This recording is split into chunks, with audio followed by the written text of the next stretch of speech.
வணக்கம் நண்பர்களே, இன்னைக்கு நாம என்ன கதையை பார்க்க போறோம்னா, கல்லூரி படிக்கும் மாணவி ஒருத்தி தனது குடும்பத்தை விட்டு வெளியே படிக்க செல்ல, அங்கு அந்த இடத்தில் அவளுக்கு நடக்கும் இன்ட்ரெஸ்டிங் ஆன விஷயத்தை பற்றி பார்ப்போம்.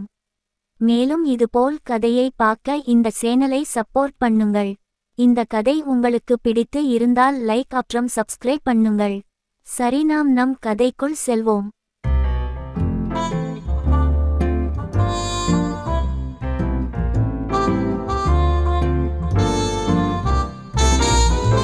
என் பெயர் ரேணு. நான் தமிழ்நாட்டை சேர்ந்தவள். எனக்கு 20 வயது ஆகிறது. நான் எனது அம்மா அப்பாவுக்கு ஒரே பொண்ணு.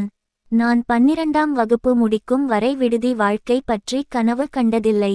12ஆம் வகுப்புக்கு பிறகு நான் என்ன படிக்க விரும்புகிறேன் என்பதை தேர்வு செய்யச் சொன்னார்கள்.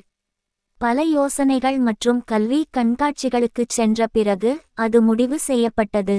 துரதிர்ஷ்டவசமாக நான் அட்மிஷன் பெற்ற கல்லூரி என் வீட்டிலிருந்து 2 மணிநேர பயண தூரத்தில் இருந்தது. நான் ஒரு விடுதியில் தங்க வேண்டியிருந்தது. என் பெற்றோர் என்னை என் விடுதியில் இறக்கிவிட்டு வெளியே வந்தார்கள். எனது அன்புக்குரிய பெற்றோரை விலகி இருப்பது கடினமாக இருந்தது, ஆனால் எனக்கு வேறு வழியில்லை. வளாகத்தில் முதல் சில இரவுகள் எனக்கு பதட்டமாக இருந்தது. நான் மிகவும் கட்டுக்கோப்பான குடும்பத்தைச் சேர்ந்தவள் என்பதால் இதற்கு முன்பு நான் வீட்டை விட்டு வெளியே தங்கியதில்லை. அதிர்ஷ்டவசமாக என்னை நன்றாக உணர வைக்க நிஷாவை என் அறை தோழியாக கொண்டேன். அவள் வட இந்தியாவைச் சேர்ந்தவள். அவள் மிகவும் நட்பாகவும் மகிழ்ச்சியாகவும் இருந்தாள். ஆரம்பத்தில் அவளிடம் பேசுவதில் எனக்கு பதற்றம் இருந்தது, ஆனால் அவள் என்னை அணுகி எனக்கு பதற்றத்தில் இருந்து வெளிவர எளிதாகச் செய்தாள். விரைவில் நாங்கள் நல்ல நண்பர்களாகி எங்கள் விஷயங்களை ஒருவருக்கொருவர் பகிர்ந்து கொள்ள ஆரம்பித்தோம். நிஷாவை பற்றி சொல்லணும்னா, அவள் வட மாநிலத்தில் இருந்து வந்தவள். அவளுக்கும் என்னுடைய வயது தான். இவளுக்கு 2 சகோதரிகள், ஒரு சகோதரன் இருக்கிறான். கல்லூரி தொடங்கி 2 வாரங்களுக்கு பிறகு ஒரு வியாழக்கிழமை மாலை, அடுத்த 3 நாட்கள் விடுமுறை நாட்கள். அருகிலுள்ள இடங்களிலிருந்து வந்த பெரும்பாலான பெண்கள் தங்கள் வீடுகளுக்குச் சென்றுவிட்டு திங்கட்கிழமை காலைதான் திரும்பினர். அந்த சமயம் விடுதியில் தங்கியிருந்த பெண்கள் மிக குறைவு. அன்று மாலை அறையில் தனியாக இருப்பது சலிப்பாக இருந்ததால் நிஷாவும் நானும் எங்கள் போனை நோண்டிக் கொண்டிருந்தோம். திடீரென்று நிஷா என்னிடம், நான் சரக்கு இதெல்லாம் அடிப்பியா என்று கேட்டாள்.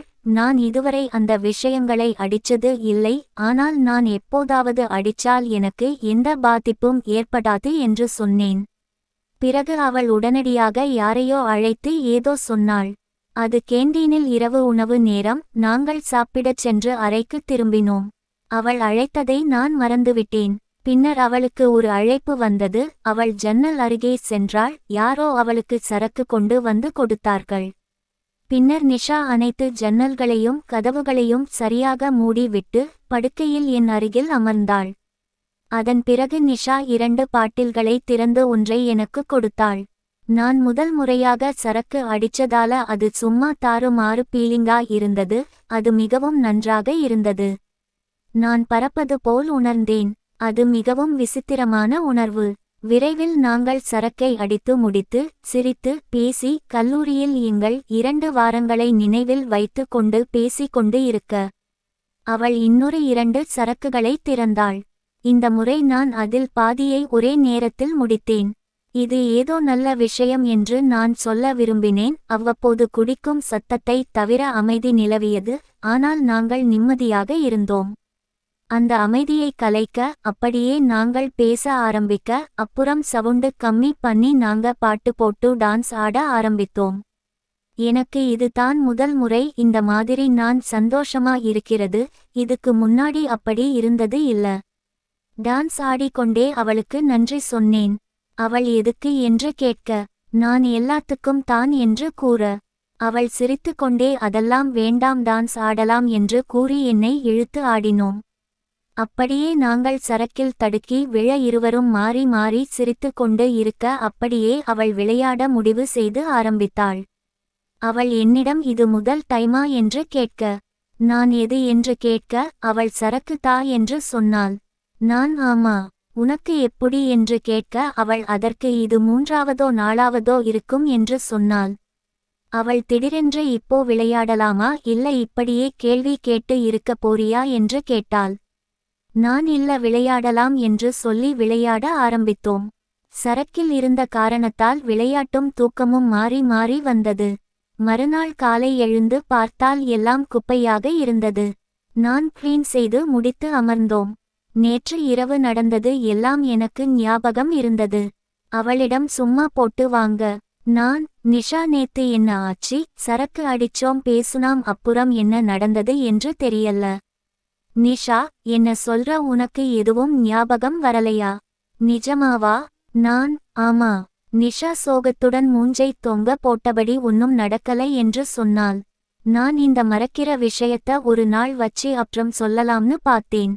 ஆனால் அவள் சோகமான முகத்தை பார்த்தவுடன் நான் சிரித்தபடி சும்மா சொன்னேன் நீ நம்பிட்டியா எனக்கு எல்லாமே ஞாபகம் இருக்கு என்று கூற அவள் கொஞ்ச சந்தோஷம் மற்றும் கோபத்துடன் என்னை அடித்து கொண்டே இப்படி பண்ணுவியா போய் சொல்லுவியா என்று விளையாட்டாய் கூறி அடித்து கொண்டு இருக்க நான் சிரித்தபடி சரி சரி போதும் என்று கூற உன்னை அப்படியேலாம் விட மாட்டேன் உனக்கு தண்டனை இருக்கு என்று கூறினாள். நான் என்ன தண்டனை என்று கேட்க அவள் அதற்கு இன்னைக்கு ஃபுல்லா நீ எங்கூட விளையாடிட்டே இருக்கணும் என்று கூறினாள். நான் சிரித்தபடி அவ்வளோதான என்று இருவரும் விளையாட்டை ஆரம்பித்தோம். எங்களின் விளையாட்டுடன் கூடிய நட்பு கல்லூரி முடிந்த பிறகு கூட தொடர்ந்தது. இந்த கதை உங்களுக்கு பிடித்து இருக்கும் என்று நம்புகிறேன். அப்படி பிடித்த இருந்தால் லைக் பண்ணுங்கள். மேலும் இந்த சேனலை சப்போர்ட் செய்யுங்கள். நன்றி.